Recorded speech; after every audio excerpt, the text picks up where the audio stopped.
और एक पुट, बस यही दो काम किए दिन भर में, बाकी कुछ नहीं किया है।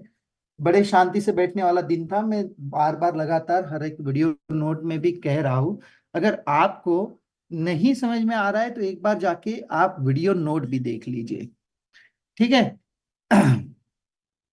अभी है कल का दिन, और कल के दिन में हमारे पास होता है सैटरडे सेशन।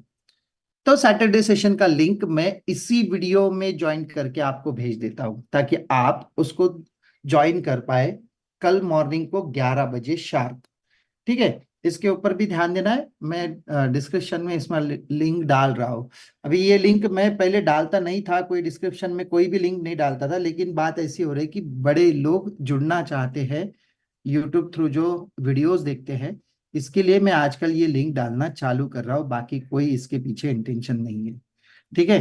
तो आज के लिए इतना ही, फिर बढ़ते हैं आगे और मिलते हैं कल मॉर्निंग में आ, ठीक 11 बजे। Thank you so much, tata bye bye.